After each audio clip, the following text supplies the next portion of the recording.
مجھے یہ بتاؤ جب میں نے اس سے معاہدہ کیا تھا, کانٹریکٹ کیا تھا, تم تو موجود تھے ہی نہیں وہاں, تم نے کیسے گواہی دی؟ اب صحابی کا عقیدہ سنیے, وہ کہتا ہے یا رسول اللہ میں نے تو خدا کو بھی نہیں دیکھا, میں نے تو خدا کو نہیں دیکھا. میری بات کرتے ہو, ابو بکر سے پوچھو, اس نے دیکھا ہے, عمر فاروق نے دیکھا ہے, عثمان غنی نے دیکھا ہے. یہ 1,24,000 صحابہ جو ایمان لائے, کس نے خدا کو دیکھا ہے؟ ان میں سے کسی نے خدا کو نہیں دیکھا. خدا تو ہم دیکھنے سے پاک, اس دنیا میں ہم نہیں دیکھ سکتے, قیامت میں, آخرت میں, جنت میں زیارت ہوگی, عقیدہ ہے اہل سنت کا. دنیا میں تو کسی نے نہیں دیکھا. اللہ نہ ہمارے عقل میں آتا ہے, نہ فہم میں آتا ہے, نہ ہم اس کا تصور کر سکتے ہیں. وہ ہر تصور سے, تخیل سے, ادراک سے پاک ہے. مولا یا رسول اللہ, ہم میں سے کسی نے خدا کو نہیں دیکھا تھا, تو خدا پر عقیدہ, اتنا بڑا عقیدہ آپ کے کہے پر لے آئے ہیں, تو معاہدہ تو بڑی چھوٹی سی بات ہے. سبحان اللہ. نعرہ تکبیر, اللہ اکبر, نعرہ رسالت, یا رسول اللہ. کہے پہ مانی ہے نا, تو جب اتنے بڑے عقائد یا رسول اللہ آپ کے کہنے پہ مانا ہے, تو میں گواہی دیتا ہوں کہ آپ نے یقیناً اس سے معاہدہ کیا ہو. تو جب بڑی بات مان لی جائے تو چھوٹی کون سی مشکل ہوتی ہے.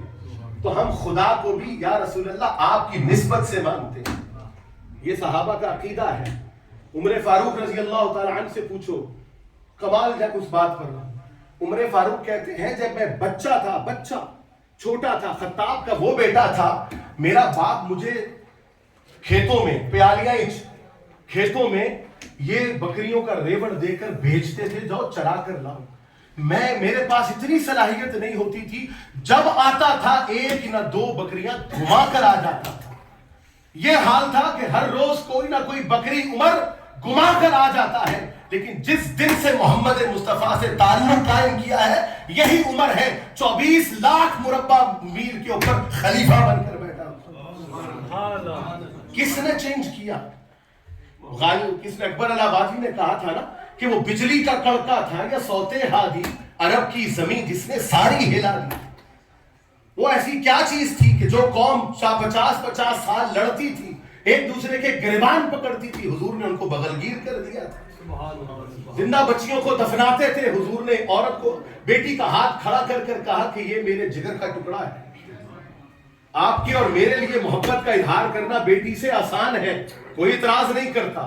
جب سارا معاشرہ بیٹی کو گالی دے, سارا معاشرہ بیٹی کو زندہ درگور کرے, اس وقت بیٹی کا ہاتھ پکڑ کر کھڑا کر دو کہ فاطمہ تو بضعۃ منی, فاطمہ میرے جگر کا ٹکڑا ہے. حوصلہ تو کم چاہیے. یا رسول اللہ. تو اصل نسبت تو یہ ہے نا جس نے اس قوم کی حالت بدل دی. یہ حضور کی ذات ہے جو نسبت ہے. ایک صحابی تھے, اسود کہتے تھے ان کو, کل ذکر ہو رہا تھا اسود. اتنے اسود کہتے ہیں کالے کو, بلکہ یہ سپرلیٹو ڈگری ہے, اس میں تفصیل ہے. سب سے زیادہ کالا, سب سے زیادہ کالا, اتنا کالا جس جیسا کالا کوئی نہ ہو. حضور کے صحابی تھے. ایک دن حضور کے پاس آ کر کہتے ہیں یا رسول اللہ شادی کرنی ہے. حضور نے کہا اچھا. کہا اس گھر میں چلے جاؤ, وہاں ایک خوبصورت لڑکی رہتی ہے, اچھی ہے, با اخلاق ہے, با کردار ہے, معاشرے میں اس کا شہرہ ہے کہ اچھی ہے, اور اس کا جمال بھی بڑا ہے, مشہور ہے کہ اچھی خاندان کی ہے, خوبصورت بھی ہے. اس کے باپ سے کہو کہ میرے حضور نے کہا ہے کہ مجھے رشتہ دے دو. وہ چلے گئے صاحب. ایک بار تو پریشان ہوئے کہ مجھے کون دے گا, نہ میرا کوئی حسب ہے, نہ کوئی نسب ہے, نہ جائیداد ہے, نہ مال ہے, میرے تو پاس پہچان ہی کوئی نہیں. جا کے دروازہ کھٹکھٹا دیا. کہا والد باہر آ گئے. کہا کہ والد حضور نے بھیجا ہے, تو رشتے کا طالب ہوں, حضور کا ریفرنس لے کر آیا ہوں, آپ کے بیٹی کا رشتہ درکار ہے. باپ کہتا ہے اپنا چہرہ دیکھا ہے؟ ہمارے یہاں کیا چیک ہوتا ہے, یہی دیکھتے ہیں نا, چہرہ کیا ہے, حسب کیا ہے, نسب کیا ہے, کاروبار کیا ہے, بینک بیلنس کتنا ہے, دو گے کیا, گھر پہ رکھو گے, کیا کرو گے. کہا تم نہ تمہاری شکل ہے, نہ صورت ہے, نہ سیرت ہے, نہ معاشرے میں تمہارا کوئی مقام ہے, تمہیں تو کوئی عزت تک نہیں دیتا. تم آگے ہو میرے کا رشتہ لینے, بھاگ جاؤ یہاں سے. پیچھے بیٹی بیٹھ کر سن رہی تھی. وہ دوڑتی ہوئی باپ کے پاس آئی, کہتی ہے بابا جان اے میرے باپ، اے میرے والد، اس کے چہرے کو نہ دیکھیں، اس کے مال کو نہ دیکھیں، اس کے حسب کو نہ دیکھیں، نسب کو نہ دیکھیں، یہ دیکھیں نسبت کس کی لے کر آیا۔ بے کام ہے، نہ سیرت سے کوئی کام ہے، مجھے اس کا حوالہ قبول ہے، اب شادی ہوگی تو اسی سے ہوگی کیونکہ محمد رسول اللہ کی نسبت لے کر آیا۔ یہ صحابہ کا عقیدہ ہے کہ اس نسبت پر قربان ہو جایا کرتے تھے، یہ مقام تھا۔ حجر اسود کو چومتے ہیں نا ہم، حجر اسود لڑ کے چومتے ہیں، بے ادبی بھی کر بیٹھتے ہیں، لڑائی کر رہے ہیں حجر اسود کو۔ عمر فاروق صحابی رسول ہے، حجر اسود کے سامنے کھڑے ہو کر کہتے اے حجر اسود انک لا تضر ولا تنفع، نہ تو فائدہ دیتا ہے نہ کوئی نقصان دیتا ہے، تو پتھر ہے نا، ہوگا تو حجر اسود لوگوں کے لیے، ہوگا تو بابرکت جنت سے آیا ہوا، نہ تجھے فائدے کے لیے چومتا ہوں نہ تجھے نقصان سے بچنے کے لیے چومتا ہوں، صرف ایک مرتبہ محمد مصطفیٰ کو چومتا دیکھا تھا، اس نسبت سے تجھے چومتا ہوں، تیرا فائدہ اور تیرا نقصان مجھے کوئی معنی نہیں رکھتا۔ یہ صحابی رسول کا عقیدہ ہے کہ میرے بھائیوں، ہم اس نسبت کو مضبوط کرنے کی ضرورت ہے، اس نسبت کو قائم کرنے کی ضرورت ہے۔ تو نبی اکرم صلی اللہ علیہ وسلم سے یہ نسبت صحابہ کی تھی، اور حضور کی امت کے اندر تمام اولیاء اس نسبت کے قائل تھے۔ یہی نسبت ریوائیو کرنی ہوتی ہے، تجدید کرنی ہوتی ہے۔ حضور شیخ الاسلام اکثر واقعہ سنایا کرتے ہیں سلطان العارفین سلطان باہو رحمۃ اللہ علیہ کا۔ اب ان کی نسبت چیک کریں، اب سنیے گا غور سے۔ ایک مرتبہ ہل چلا رہے تھے، ایک بارات گزر رہی تھی، وہ بارات گزرتے گزرتے رستہ بھول گئی۔ انہوں نے کہا کہ بزرگ تھے کہ بابا جی احمد پور جانا ہے۔ کہاں جانا ہے؟ احمد پور۔ تو سلطان باہو ہل چلا رہے تھے، کہتے تمہیں نہیں پتا؟ کہاں رستہ بھول گئے ہیں، گمراہ ہو گئے ہیں، بتاؤ کہاں ہے احمد پور؟ انہوں نے کہا میں چل رہا ہوں، میرے پیچھے کھڑے ہو جاؤ، میں تمہیں احمد پور لے سکتا ہوں۔ غزال حضرت کے باپ سلطان باہو کے پیچھے چل پڑے، تھوڑی دیر میں دیکھا تو ساروں کو یہ ان کی کرامت ہے، سارے کے سارے لوگوں کو مدینہ المنورہ میں جا کر کھڑا کر دیا۔ وہ کہتے ہیں بابا جی ہم کدھر لے آئے ہو، ہم نے احمد پور جانا تھا۔ وہ کہتے ہیں تم احمد پور کی بات کرتے ہو، میں تو صرف اسی احمد کو جانتا ہوں، تم نے احمد کا نام لیا، میرے ذہن میں تو یہی آیا، تمہیں یہاں اٹھا کر لے آیا۔ میں کسی احمد پور کو نہیں جانتا، میرا احمد تو یہی ہے۔ یہ نسبت ہے اولیاء اللہ کی، جو 1400 سال میں انبیاء کے بعد، صحابہ، اہل بیت کے بعد ہم تک ان اولیاء کے ذریعے پہنچی۔ اب ہمیں یہ نسبت اپنے اندر قائم کرنے کی ضرورت ہے۔ یاد رکھیے گا، خدا سے تعلق مضبوط کرنا ہو، جتنی نسبت حضور سے مضبوط ہوگی آٹومیٹکلی اللہ سے نسبت مضبوط ہو جائے گی۔ خدا کی دی ہوئی ہدایت چاہتے ہو، جتنا تعلق حضور سے مضبوط ہوگا ہدایت بھی مل جائے گی۔ یہ واسطہ اس لیے بہت اہم ہے۔ اب کنکلوڈ اس بات کو کر رہا ہوں، میلاد النبی منا کر ہم اس نسبت کو مضبوط کرتے ہیں، نہیں تو دنیا تو بے در بے ہے اس نسبت کو ختم کرنے کی۔ اور پھر یہ محبت ہے نا حضور سے، تو یہ محبت ہم نے کی ہے، حضور سے اس نسبت کو قائم کیا ہے۔ حضور نے ہم سے پہلے محبت کی، پہلے حضور ہم سے محبت کرتے ہیں، پھر ہم حضور سے محبت کرتے ہیں۔ نبی اکرم صلی اللہ علیہ وسلم نے بھی ہم سے محبت کی ہے۔ حضور شیخ الاسلام نے ہدایت الامہ میں یہ حدیث رقم کی ہے۔ حضور شیخ الاسلام نے یہ حدیث لکھی ہے کہ ایک مرتبہ صحابہ محبت رسول کی بات ہو رہی ہے نا، پھر اس میں وہ روایت حضور شیخ الاسلام نے لکھی ہے کہ ایک صحابی حضور کے پاس آئے اور کہا یا رسول اللہ میں آپ سے محبت کرتا ہوں، I love you یا رسول اللہ۔ حضور نے کہا انظر ماذا قال، سوچ کیا کہہ رہے ہو؟ کہا یا رسول اللہ انا احبک، آپ سے محبت کرتا ہوں۔ کہا انظر ماذا قال، پھر سوچ کیا کہہ رہا ہے؟ پھر کہتے ہیں یا رسول اللہ آپ سے محبت کرتا ہوں۔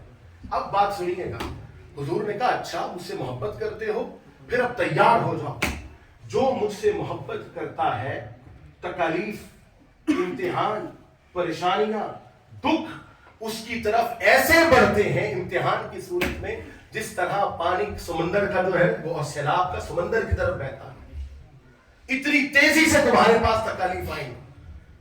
محبت کرنا آسان نہیں ہے، محبت نبھانا آسان نہیں ہے، تو ہم میلاد النبی منا کر اظہار بھی کرتے ہیں، حضور سے محبت کا جذبہ بھی ہے، لیکن حضور اکرم صلی اللہ علیہ وسلم فرمایا یہ محبت تمہیں امتحان میں بھی ڈالے گی۔ تو کیا ہم اس محبت کے لیے تیار ہیں؟ حضور کے دین کے لیے قربانی کا وقت ہو تو ہم دیتے ہیں،